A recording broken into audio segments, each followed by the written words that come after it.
That's right, you saw classic maps being remade in a brand new game engine for Splitgate 3. Brand new maps being introduced to Splitgate 3 on top of features being removed completely from the trash experience that was Splitgate 2 that basically forced them to remake this entire game again. You also saw brand new weapons and a brand new look for Splitgate as a whole, as this remake is being overall shifted back to what Splitgate 1 was at its core. And gspree gang, all of this is what I want to talk to you about today. I originally scripted, recorded, and started editing an entire other script for this video, but as I was, learning more, reading more, and just, having more questions in my mind about what's to come for this new game, I soaked up so much more information. I found so many new things and exciting aspects of this game that I want to talk about that I'm basically scrapping an entire video and remaking it, which is exactly what this team at 1047 Games is doing to Splitgate 2 for Splitgate 3. So what you're getting is the best of both worlds. Some key points about additions and changes from Splitgate 2 to 3, what they liked and got negative feedback for from Splitgate 2, as well as my personal thoughts and feelings for these changes that they're making, and just where the game is headed as a whole. Anyways, yeah, Splitgate 3 was announced December 4th last Thursday, and it's going to be hitting your Steam library on the 17th of this month. I have some mixed emotions, but they're mostly overshadowed by the amount of excitement I have. I just wanted to get my feelings out there and out of my brain for a little bit of time so that I can focus on, other things, because for some reason I'm just so overjoyed and overflowing with emotions for this game, which if you would have asked me this a year ago when Splitgate 2 was coming around, I would be saying, huge thumbs down, what did you do with the real me? The original Splitgate 2 beta popped out in early February, I believe, of this year, and it was not met very well. It's also been 10 months since I've played Splitgate, because I haven't even recorded this footage that you're seeing behind me yet, thanks to the peer-hosted servers, peer-to-peer servers that they have now with Splitgate 1. But this team at 1047 Games has been peppering in playtests over the course of the last few months, with their most recent one wrapping up at the beginning of November. And there's just so many things that they've changed from Splitgate 2 to rebuild into this basically brand new game. And I want to talk about all of these playtests, so buckle up. It's been super fun learning and diving into the development of this game, learning where the developers' heads are at and where their focuses lie, which is making me even more excited for the release of this game because it's getting rid of all of the crap that we didn't like about Splitgate 2 and bringing back Splitgate 1, but new. This has also given me a much bigger appreciation for what goes on under the hood and behind the scenes of these FPS games, specifically this genre, which I really haven't had in so long, like since I was actively following everything that was coming out with new Overwatch updates in like 2019 era. These small tweaks ranging between changing up time to kill and how to balance equipment, power-ups, and then also portal changes, which I'm going to talk about soon. So yeah, I apologize if the video is a little bit convoluted because I basically made this video already, so I'm gonna be kind of tripping over my thoughts a little bit, and I have everything pretty well bulked up into what I want to talk about and how I want to talk about it. So if I go off script or anything, or if things just are, feel like I'm saying the same thing over and over, I really apologize. I'm working on it. So let's get into it, and we're gonna start right with those portal changes I mentioned. They had a whole dev update and a playtest centered around these portal changes, as they were trying to more limit it, but not like super limit it. So they added a pool, and you have 4 charges of your portals, and they were on like about a 2-second refresh cooldown on each one. They explained that they wanted to make it so that portals aren't your #1 way of getting from point A to point B. That's like, if I want to go into my living room from here, which is like maybe 15 steps, I would use a portal to do so because, ease of convenience. But the developers kind of wanted to take a step back and say, do we need that? That seems like a little overkill. We're not even using our legs. But what they learned very quickly from this playtest is if you want to go from A to B, that's 2 portals. That's half of your charges depleted immediately, and you don't get those again for 4 seconds. And that time to place those 2 portals is maybe even less than half a second, which is incredibly limiting for larger maps and any map that has more than one objective that you need to, transfer back and forth from. Conversely, they also found out that it worked really well with shorter range, close quarters combat focused maps. So you have this weird catch-22. You opt to push these changes, forcing not only your players to be limited by this feature that you've created, but also limiting your own developers in map creation, game mode creation, and just overall have Splitgate be less Splitgate? Well, they don't have to ask this question anymore because they had this good playtest. They regrouped. They said, hey, what do we like? What do we don't like? And ultimately, they didn't like this feature of limiting portals as a whole, so they just got rid of the whole feature. So portals will feel and act exactly like they did in Splitgate 1. I don't know the perfect details on how we actually interact with these portals, like keybinds and stuff, because I want 4 keys to control these portals. I want 1 key for placing portal 1, 1 key for removing portal 1, 1 key for placing portal 2, and then another one for removing portal 2. And they even had it in Splitgate 1 where you could press and hold the key and it would remove both portals. Then I guess you technically also have this EMP grenade to interact with enemy portals, which they also added to the most recent playtest of EMP wall control. So basically, if there's enemy portals on those walls, you throw an EMP grenade at it. Not only does it get rid of it, but you control that portal, which is exactly what it sounds like it does. Is only your team can place portals on those walls for, I think they said it was about 7 seconds. Another thing that they added in this most recent playtest is a playlist selection of games, allowing you to do, again, exactly what it sounds like, select which game modes you want to do, which I believe was a feature of Splitgate 1, but apparently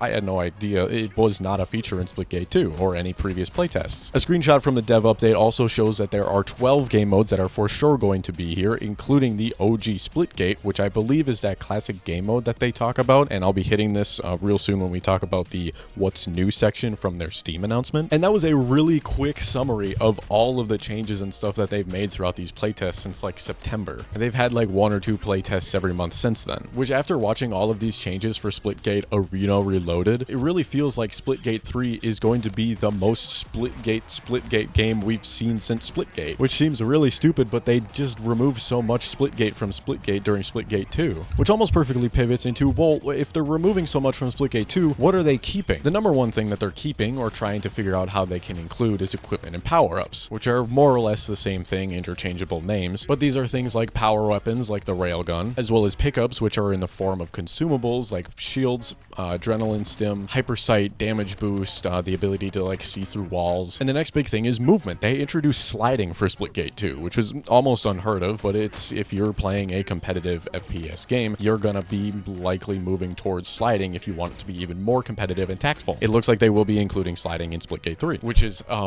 much to my dismay because I'm very old school about it and I don't like sliding, but I'm down to learn. It's fine. I'm gonna have to deal with it. I understand. But these power-ups used to be faction abilities, which they completely got rid of factions because, you know, the feedback, but they still wanted to keep it in the game somehow. I also want to recognize that Splitgate 2 was pushing a battle royale mode, which is really interesting because that's probably the least Splitgate aspect of Splitgate 2. And despite the fact that they overloaded content creators with sponsors to play specifically the battle royale, I didn't watch a single full Splitgate 2 battle royale game. So I'm sure it's fine. I'm sure it's okay, but it just doesn't feel like Splitgate. It doesn't look like this is going to be reintroduced to the game, but maybe if they change some things, maybe if they, you know, want to add something in the future, maybe a couple years down the line, battle royale would come back, but I wouldn't expect it. But now let's pivot into what's new, which is going to be a couple things from Splitgate 2 that we've seen and over the course of these past playtests. Their first bullet point is that they're rebuilding this progression system and allowing you to unlock not only player skins, but weapon skins as completely free to play, because they want this game to feel rewarding to you, just like Splitgate 1. And then they've also added this classic arena mode, which I hinted to earlier, which I believe is basically just Splitgate 1 team deathmatch or free-for-all, or this OG Splitgate game mode. Basically no perks, no loadouts, everybody loads in with the same equipment, you pick up weapons in the stage, and that's it. They've also made a bullet point for fine-tuning combat, basically saying better match expectations for an arena mode shooter, meaningful gunfights, more strategic gameplay, and less what just happened moments, which is basically removed when you remove hero shooters from the game. They're also bringing back ranked and revamping the ranked game scene, and adding key systems that they've been begged for, such as a leaderboard, ranked leaderboard, mode select, and personal player stats, and account levels. Also another bullet point here is something that they brought from Splitgate 2, which is the introduction of 3 brand new LMGs. They've been doing some tweaks during these playtests, and people generally like these LMGs, so you'll be seeing just new weapons, as well as a secondary pistol. Either I never used the secondary pistol in Splitgate 1, or this is a new feature. And the final bullet point, my personal favorite, is that they're going to be adding 5 new maps. They've reworked 6 maps into this game, which apparently brings the map pool to 20. The maps are refreshed, the colors are vibrant and beautiful, and on top of that, they're introducing map variants. You remember Ozone or Carman Station? They're adding a night version of them, which is just, it's so beautiful. I love dynamic lighting changes, especially like late day, early morning type thing where the sun is like low, so casting huge shadows, but also really orange. Everything is just really orange. There was a map in Star Wars Battlefront, Imperial Station, I believe, and it was a smaller map, 12-player map, and I think specifically on that map during a cargo mission or something, maybe it was Droid Run,